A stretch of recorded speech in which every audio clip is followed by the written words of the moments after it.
Singer-songwriter Colonel Abrams, yes, that's his name, his real name, birth name, Colonel Abrams, was born on May the 25th, 1949 in Detroit, Michigan.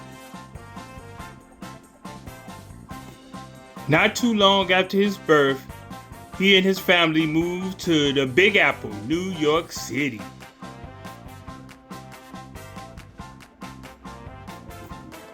Colonel started on the track to fame early.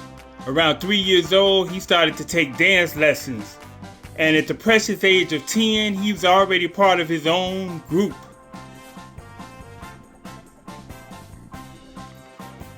His group actually went on to perform on amateur night at the famed Apollo Theater in Harlem, New York.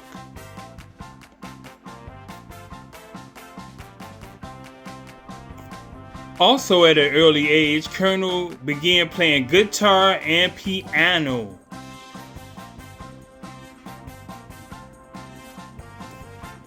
As a teenager, Colonel was actually a member of several bands in the mid-1970s.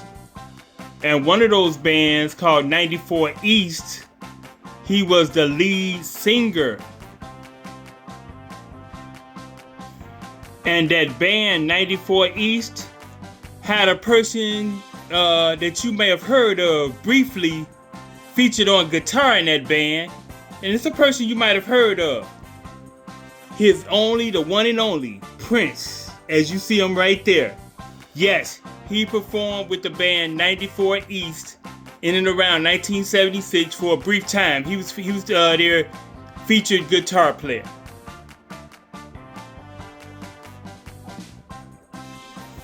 In the early 1980s, as a solo artist, Colonel Abrams was starting to become real popular in the New York underground music scene via radio and club play.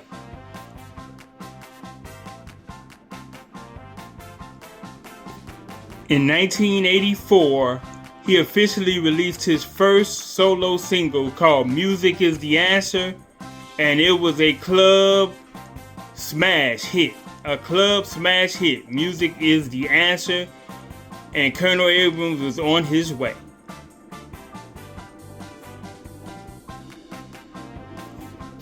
That hit song, Music Is the Answer, was the first single off of his self-titled debut album.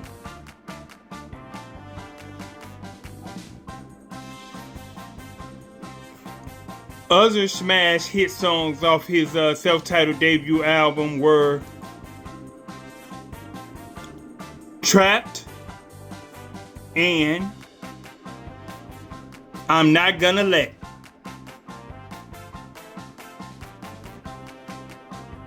All three of these songs from his self-titled debut album hit #1 on the dance club music charts.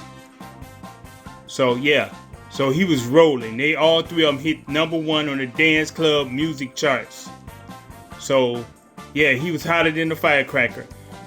Coincidentally, his songs, he never really cracked the pop charts or the R&B charts like that. I mean, he might have minor success on those charts or this and that, but his major success was in the dance club arena. And it makes sense because most of his tracks were dance club type of music. So but it's still success. Success is success. So he had 3 #1 dance club hits off of his self-titled debut album. In 1987, he released his follow-up album called You and Me Equals Us. And the hit song off that album was How Soon We Forget, which became Colonel Abrams' 4th #1 hit on the dance club charts, dance club music charts. So it became his 4th #1 hit on the dance club music charts.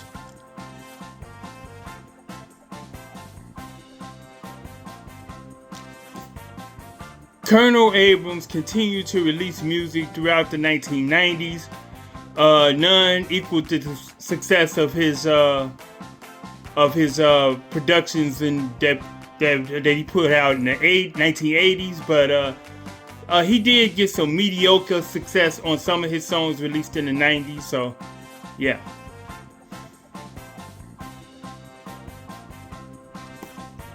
By the 2000s, Colonel Abrams had formed his own record label. And in 2007, he put out several singles on his own record label. None of them was really commercial success or dance club successes, big dance club successes or anything like that, or any type of commercial success. But but he did. They were released on his own record label, so that's an accomplishment in itself. So.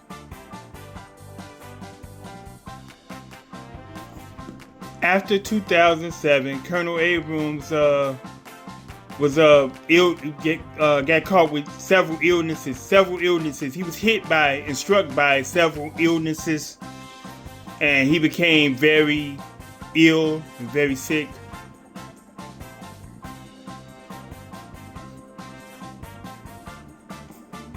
On November the 24th, 2016, Colonel Abrams passed away. Man, he passed away, so may he continue to rest in peace. Many thanks to him for the music that he brought to us and he shared with us. And like I said, may he continue to rest in peace. Peace, brother. And with that, I'm going to end the video right here. Please feel free to like, share, and comment on this video. Also, subscribe to the channel if you haven't already. After subscribing, please click on that little notification bell in order to be notified of any new uploads. Thank you all for your support. I truly appreciate it. And on this one, I am out. I'll hopefully see you all in the next one. Peace. I'm out. One love. Stay safe.